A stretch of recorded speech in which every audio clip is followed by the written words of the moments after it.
이신 나의 하나님, 내가 저를 높이고 영원히 제 이름을 송축하리이다.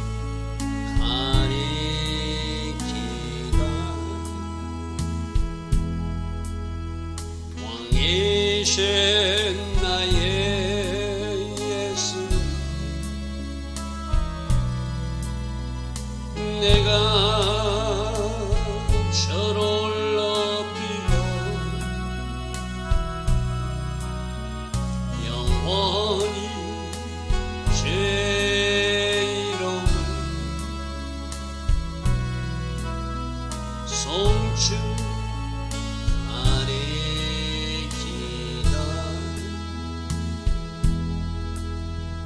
왕이신 나의 소명, 내가 저를 높이고 영원히 제 이름을 송축하리이다.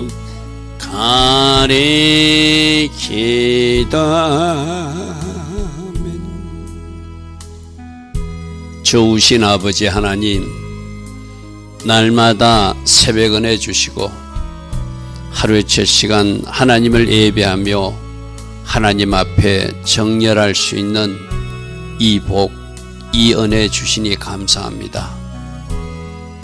오늘도 이 새벽에 정렬된 마음이 오늘 하루의 삶으로 잘 연결되기를 원합니다.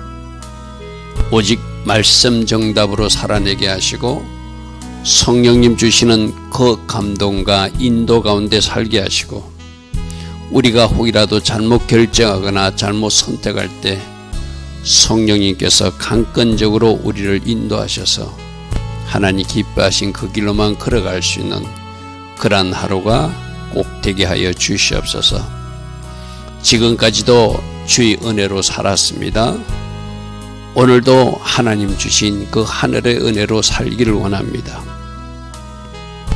새벽에 주시는 말씀 또 묵상하며 마음판에 새기고 말씀의 사람, 성령의 사람으로 살아갈 수 있도록 오늘 하루를 복되게 하시고 아름답게 하옵소서. 오늘도 하나님 디자인하신 그 복된 하루 되게 하여 주실 줄 믿사옵고 예수와 하마시아의 이름으로 기도드리옵나이다. 아멘. 오늘도 새벽에 일어나 하나님을 예배하는 여러분들 축복합니다. 자, 우리는 잠언서를 지금 좀 길게 의인은 누구인가, 악인은 누구인가, 하늘의 지혜로 사는 사람은 누구인가, 어리석고 미련한 사람은 어떤 사람인가. 왜 듣죠? 하늘의 지혜로 살아라고, 겸손한 사람으로 살아라고, 말씀을 가진 사람으로 살아라고, 그래서 의인의 삶으로 살아서 저 천국 들어오라고, 이 땅에서도 하나님 주신 그 복을 누리라고 이 말씀을 듣는 것이죠.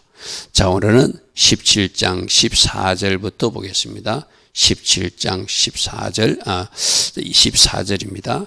자, 다툼의 시작은 뚝에서 물이 새는 것 같다. 여러분, 이 말은 무슨 말인가 하면 뚝에 물이 셀 때 한꺼번에 팍 터지지 않거든요.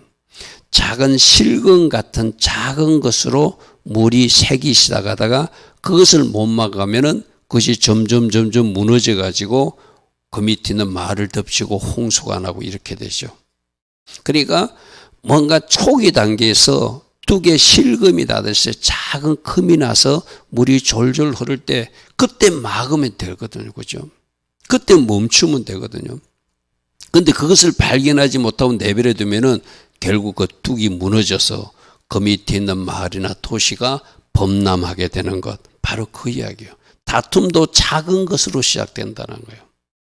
여러분 주변에서 여러분들과 혹시 뭔가 좀 불편한 관계 있을 때 큰일로 발생하지 않아요. 작은 것으로 뭔가 다투기 시작하다가 요즘에 우리 이웃 간에 서로 층간소음도 작은 거 소리 때문에 이렇게 서로 항의하다가 나중에 그게 뭐로 변질되죠? 칼 들고 가가지고 살인사건으로 나타나잖아요. 그죠? 여러분, 다툼의 시작이 뚝에서 물이 새는 것처럼 작은 것으로 시작하지만 그 작은 것의 시작을 우리가 가벼이 여기면 그 뚝이 무너지듯이 큰 사건으로 발전할 수 있다는 거예요. 싸움이 일어나기 전에 시비를 거치라 그러므로 요즘 여러분들 아파트나 이런 데 사시는 분들 진짜 조심해야 되고죠. 조금 모여서 시끄럽다고 여러분들이 헬기 부르고 그러면 여러분들이 그것 때문에 시비 붙고 이러면은 나중에 큰 사건이 일어나는 것을 우리 요즘 신문 보도에서 보고 있잖아요. 그죠? 여러분, 작은 것, 여러분 가정에도 마찬가지, 부부 간의 싸움도 마찬가지고 이웃 간의 갈등, 형제 간의 갈등도 작은 것 가지고 싸워요. 처음에. 그것이 점점 커지는 거예요. 그래서 우리 주님이 미워하지도 말라는 이야기가 그 미움이 뭐로 발전되니까 살인까지 될 수 있으니까. 구약 성경에는 살인하는 행위를 하지 말라고 했지만 우리 주님은 미워하는 것부터 하지 말라고 했어요. 왜? 그것이 커지면 살인까지 되더라. 여러분, 그래서 죄도 마찬가지거든요. 작은 죄가 큰 죄로 발전하게 돼 있어요. 죄도 제가 근세가 있다고 그랬지, 힘이 있다고 그랬죠. 처음에는 작은 죄는 이 정도는 내가 할 수 있어, 돌아올 수 있어, 끊을 수 있어. 그런데 그 죄가 커진다니까요. 내 스스로 통제할 수 없는 지경이 되니까 죄가 무서운 거예요. 똑같습니다. 물이 작은 실금으로 발전해서 뚝을 터지듯이 작은 죄가 큰 죄가 되고 작은 어떤 일이 시비거리가 큰 싸움이 되기도 하고 작은 미움에서 시작해서 그것이 뭐까지 발전한다고요? 누군가를 죽이는 살인까지 되는 것이 바로 오늘날 우리가 보고 있는 세상이거든요. 그래서 여러분 빨리 그러니까 뭔가 일이 크게 발전하기 전에 작은 단계에서 수습하는 거 그것이 지혜로운 사람이에요. 우리 지금 하나님께서도 우리들에게 잘못할 때 큰 사건으로 치는 것 바로 그렇게 하지 않잖아요. 작은 것으로 먼저 말씀으로 먼저 경고해요. 그죠? 또 말씀으로 또 경고해요. 그러다가 못 깨달으면 작은 사건을 일으켜서라도 경고해요. 그런데 점점 못 깨달으면 큰 사건이 터지고 나서야 어이쿠 하고 그때 하늘을 쳐다보는 사람들이 미련한 사람이란 것이죠. 그죠? 여러분 오늘 이 말씀도 잠언서 말씀을 깊이 한 절만 묵상해 보십시오. 큰 깨달음과 가르침이 있어요. 그죠? 작은 것으로 시작해서 큰 것으로 발전하는구나. 죄든 이웃 간의 다툼이든 누군가를 시기하고 미워하는 것이든. 그래서 어제 말씀이 어떤 것이죠? 은에서 찢기를 제거해야 쓸만한 그릇이 된다. 심령을 감찰하신 여호와께서는 우리를 마음을 연단하시는데 그런 것 좀 버리라고 말씀하신다. 내 속에 있는 미움이 내 속에 있는 작은 시기 질투하는 마음이 어떤 사건으로도 발전될 수 있으니까 그거 씻어버리고 버리라는 이야기죠. 그죠? 내가 버려야 될 것. 내가 지금 버려야 되는데 아직 버리지 않고 있는 것. 무엇인지를 오늘 말씀에서 한번 잘 찾아보시기 바랍니다. 15절입니다.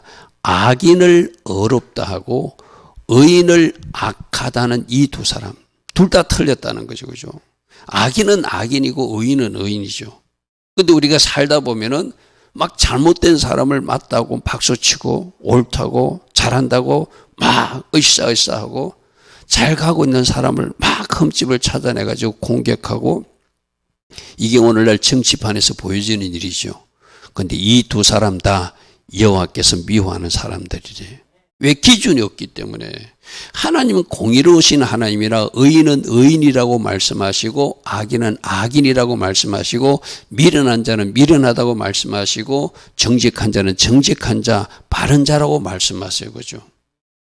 하나님이 기준에서 맞지 않는 것을 말하는 사람은 하나님이 미워하는 사람이라는 거예요.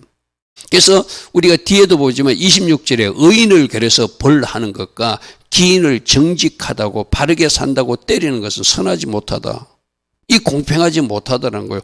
의인은 상을 주고 기인을 상을 줘야 되는데, 정직하면 상을 줘야 되는데, 정직한 사람을 매질하고 잘못이 없는 사람을 벌하고, 오늘날 우리나라 재판에서 그런 일이 벌어지잖아요.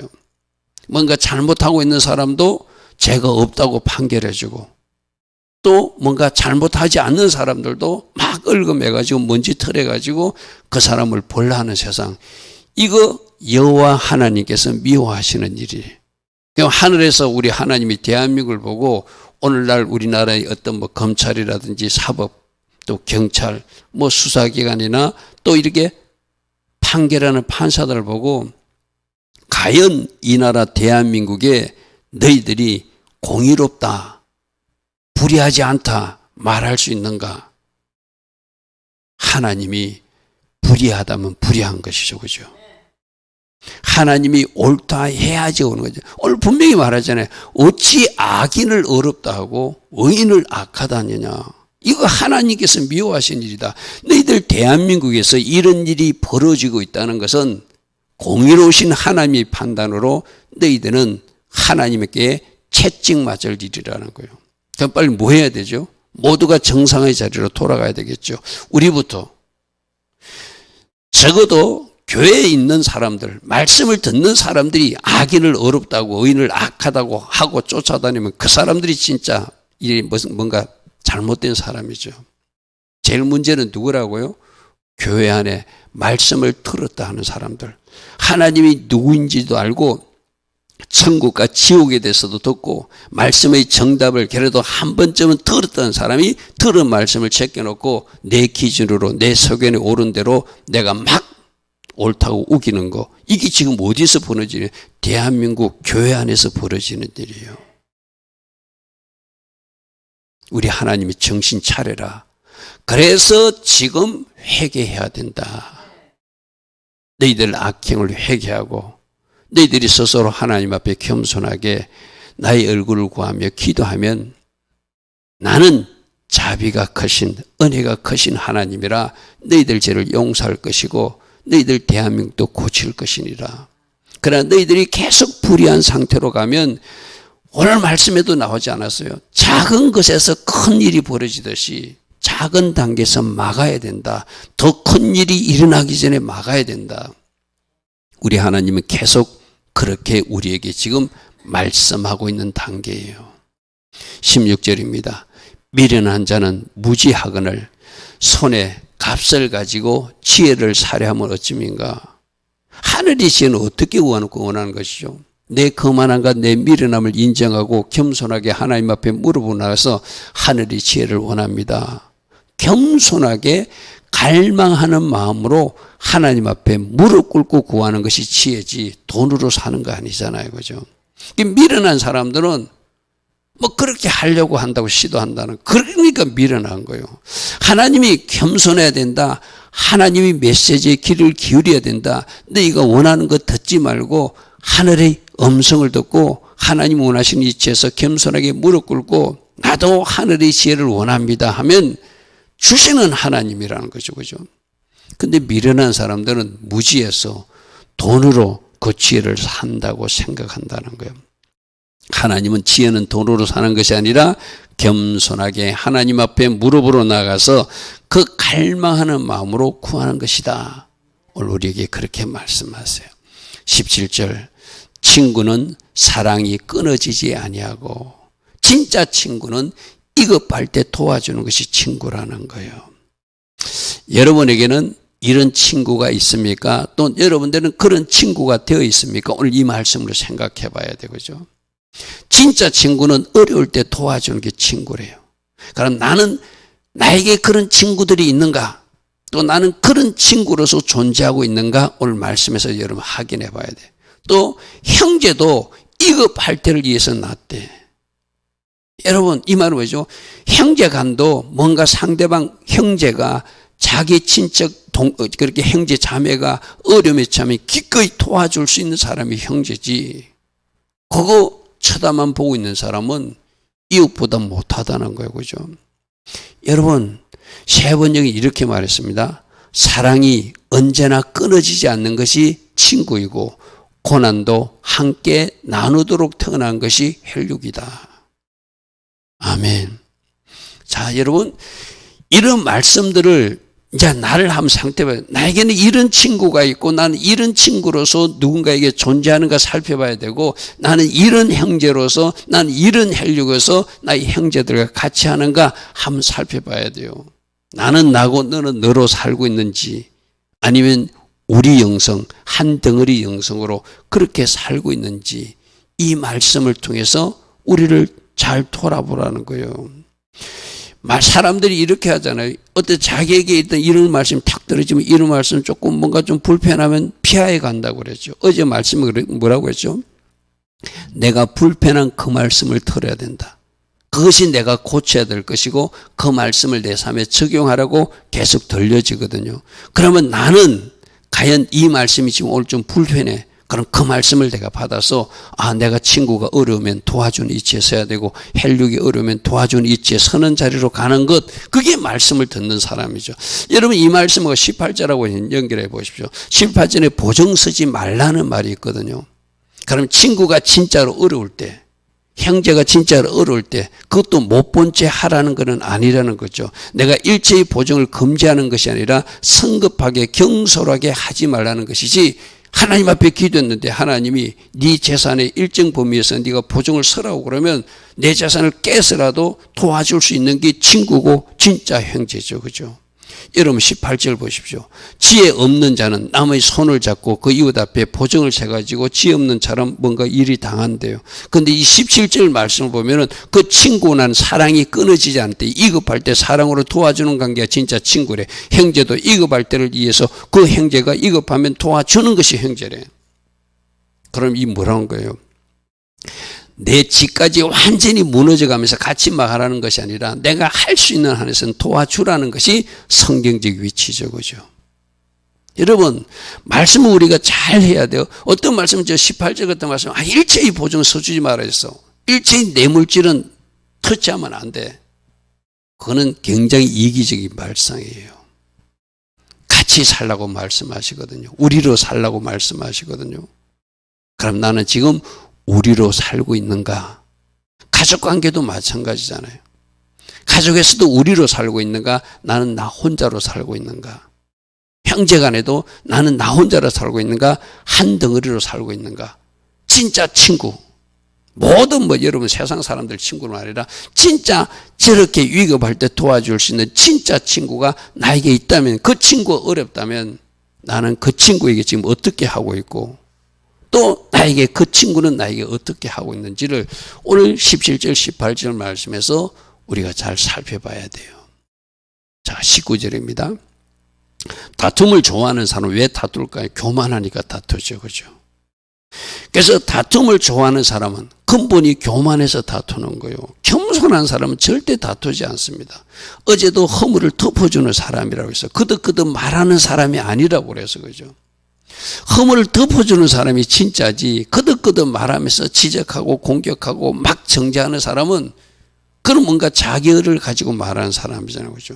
그러한 사람에게는 뭐가 따라온다고요? 죄와 벌이 따라온다. 죄값을 좋아하는, 벌 받으려고 그런 일을 한다는 거예요. 징계 받으려고 그런 일을 한다는 거예요.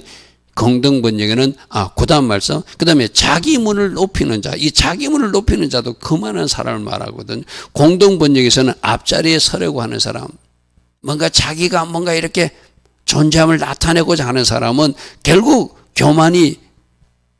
교만하면 망한다 했잖아요. 그죠? 패망의 선봉이라 했잖아요. 그러니까 파괴, 멸망을 구하는 자밖에 안 된다. 이 19절은 교만한 사람, 거만한 사람은 죄를 부르는 사람이고 징계를 부르는 사람이고 멸망을 부르는 사람이라는 거예요. 그러므로 성경이 대원리는 겸손하라는 겁니다. 겸손하라는 거예요. 근데 가끔씩 보면 이렇게 겸손하지 못한 사람들이 있어. 그죠? 뭔가 좀 마음이 높아진 사람. 그러면 그런 사람들은 빨리 이런 말씀을 듣고 내가 겸손의 자리로 내려가는 거예요. 그죠? 겸손의 자리로 내려가. 겸손해야 종기의 앞잡이가 된다 했잖아요. 교만하면 멸망이 선봉이 된다 했잖아요. 그죠?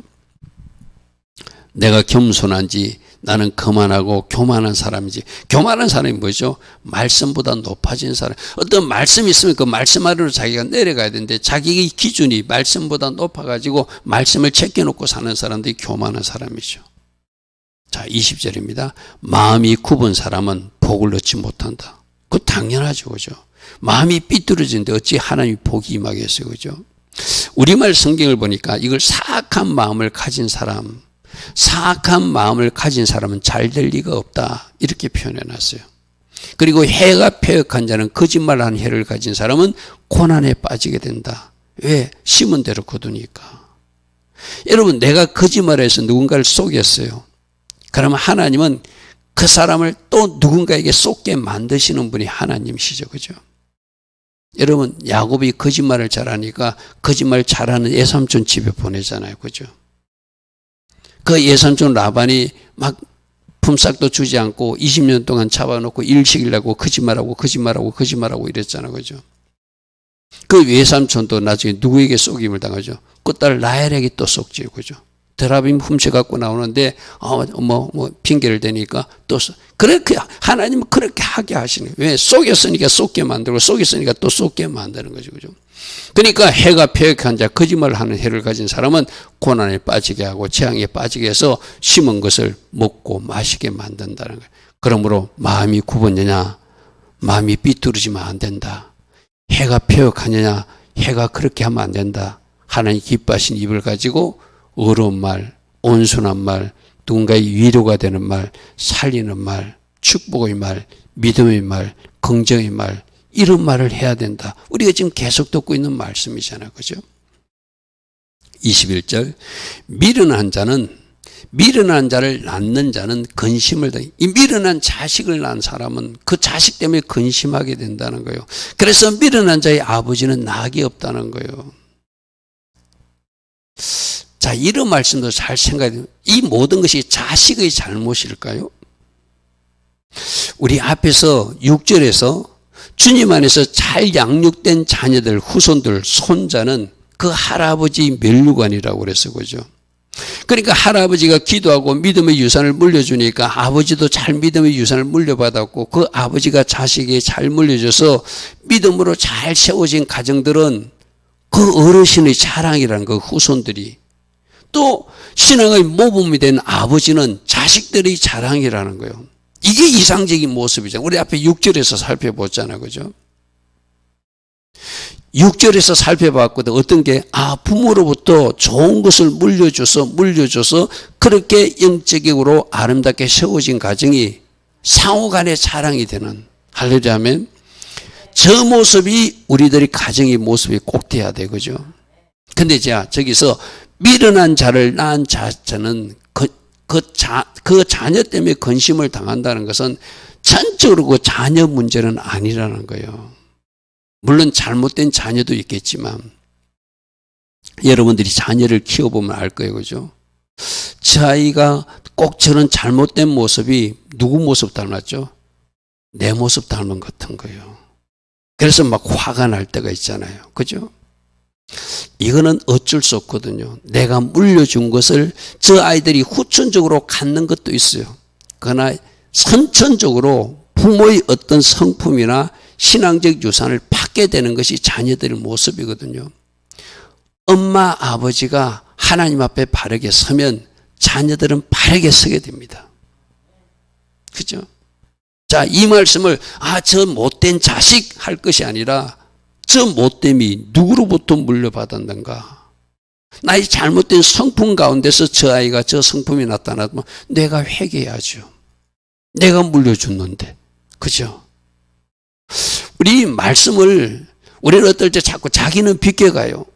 참 저 자녀 때문에 저 아이 때문에 내가 참 머리가 아파. 그럼 저 아이가 가진 저 성품인가? 저 잘못된 것이 후천적으로 자기가 어디 친구들에게 얻은 것인가? 부모로부터 물려받은 것인가? 그거 한번 생각해 봐야 된다는 거죠. 그죠? 미련한 아들은 25절에도 그 아비의 근심이 되고 그 어머니의 고통이 된대. 그게 후천적으로 잘못되고 친구들을 잘못 생긴다든지 후천적으로 그가 못된 짓을 바깥에 나가서 해가지고 저런 일을 당한다면 그 아이 잘못이겠지만 내가 뭔가 잘못된 것을 물려줬어요. 잘못된 성품이나 잘못된 신앙의 유산을 물려줬어. 내가 기도하지 않았어. 내가 말씀도 읽지 않았어. 내가 하나님 앞에 예배도 하지 않았어. 내가 하나님 앞에 거룩한 삶도 실패했어. 그럼 그 아이들이 그럴 수밖에 없는 것은 사실이잖아요. 그죠? 이 오늘 21절, 25절, 6절 말씀을 전체적으로 한번 살펴보십시오. 저 아이의 잘못인가? 혹시 부모의 나의 잘못은 없는가? 그래야 문제가 해결되고죠. 우리는 자꾸 자기와는 관계없이 누구 때문이라고 자꾸 그러거든요.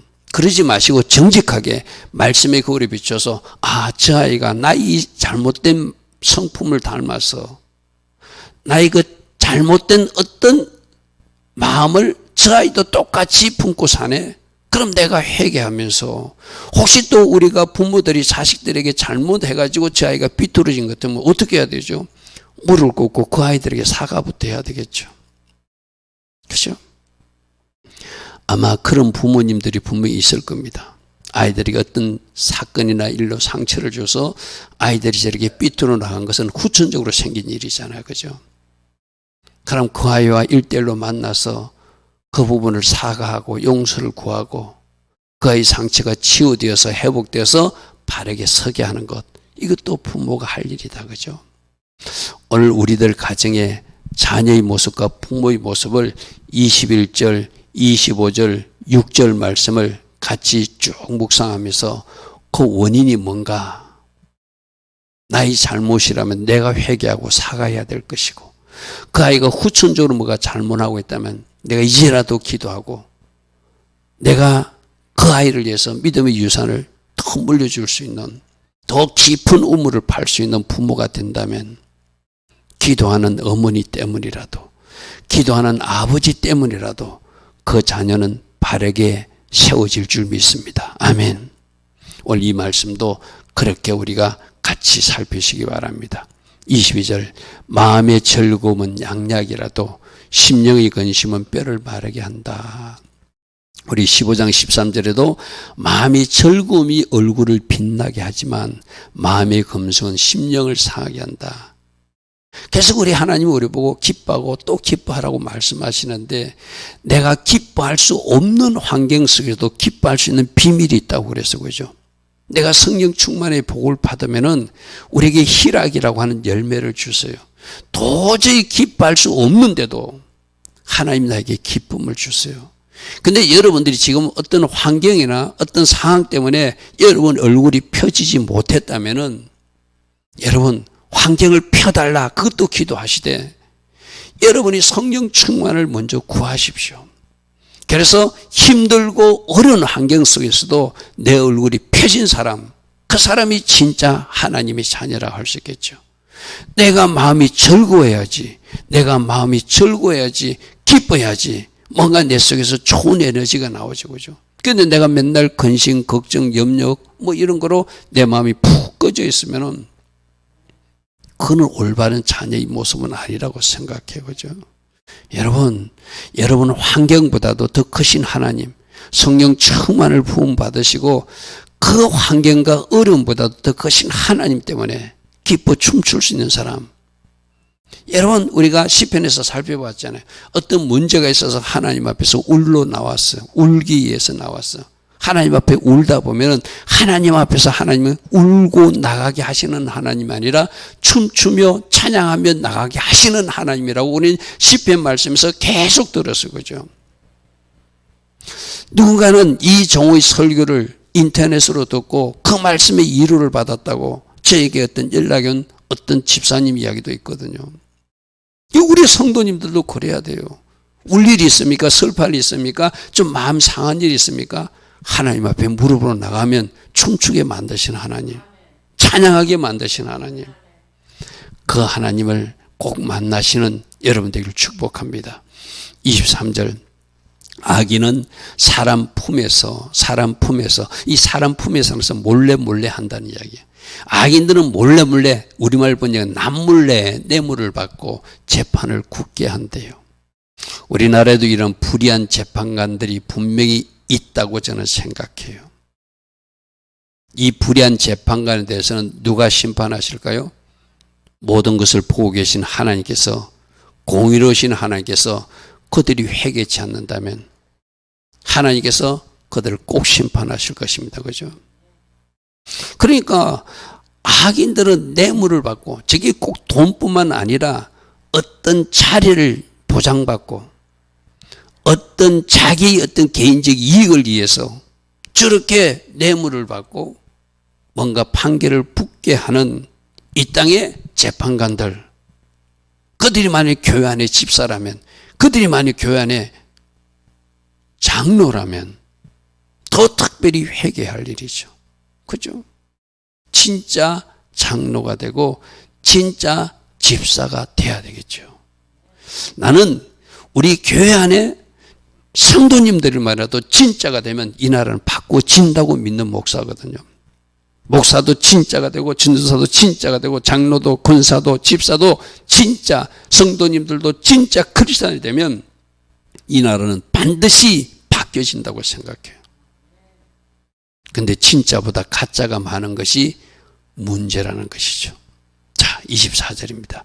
지혜는 명철한 자 앞에 있거늘 미련한 자는 눈을 땅끝이 둔다. 이 말은 두 가지로 해석해야 돼요. 지혜가 가까운 곳에 있다는 거예요. 멀리 있지 않다는 거예요.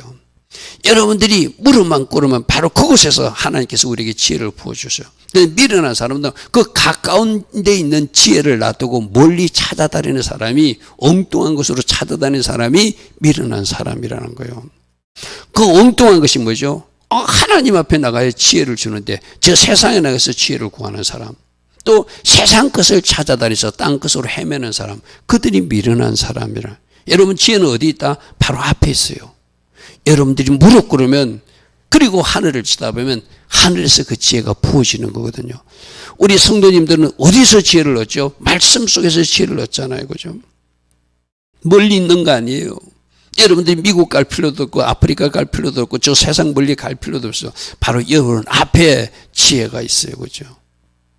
그렇게 지혜를 얻는 거예요. 근데 미련한 사람들은 가까운 데는 지혜를 놔두고 엉뚱한 곳에서 찾아 헤매고 다니는데, 특별히 그들이 찾아다니는 것은 다른 목적이 있어서 그렇다는 것이죠.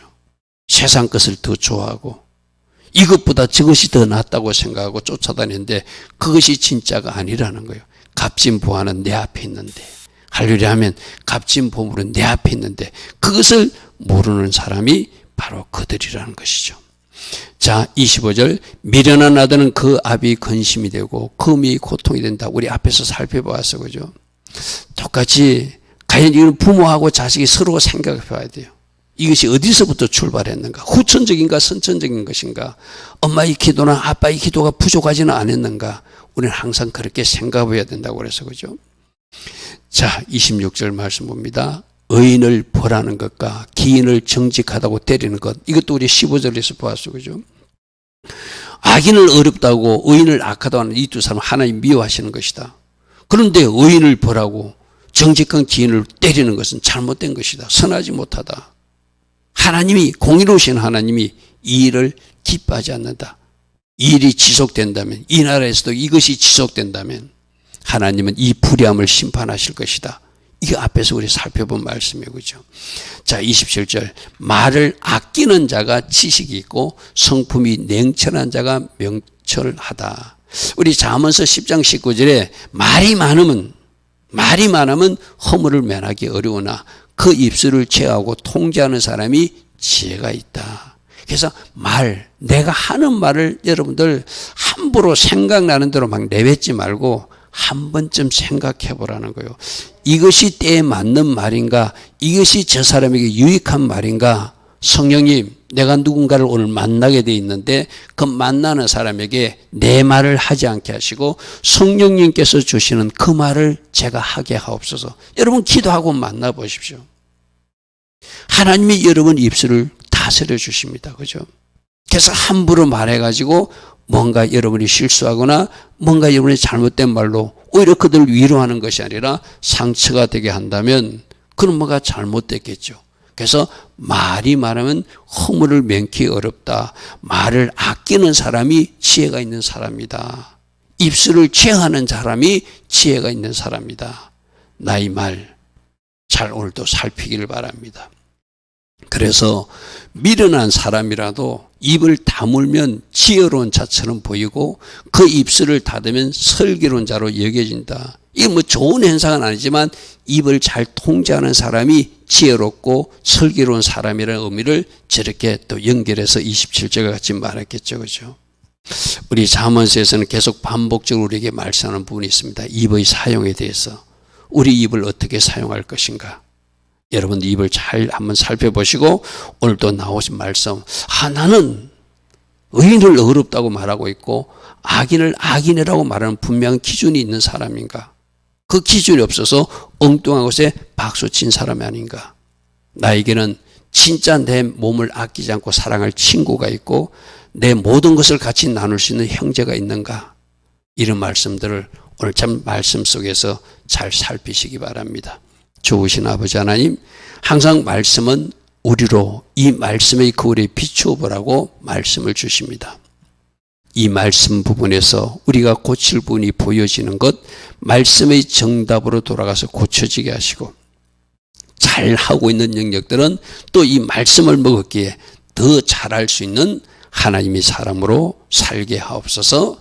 지금은 우리 주 예수 그리스도의 크신 은혜와 하나님 아버지의 영원하신 그 사랑과 성령 하나님, 오늘도 성령으로 인도하시고 다스려 주시는 은혜가 새벽에 일어나 하나님을 예배하며 또다시 결단하는 주의 자녀들 머리 위에, 이 땅에 기어서 새벽에 일어나 기도하는 모든 기도하는 사람들 위에 지금부터 영원토록 영원히 함께하여 주시기를 간절히 축원하옵나이다. 아멘.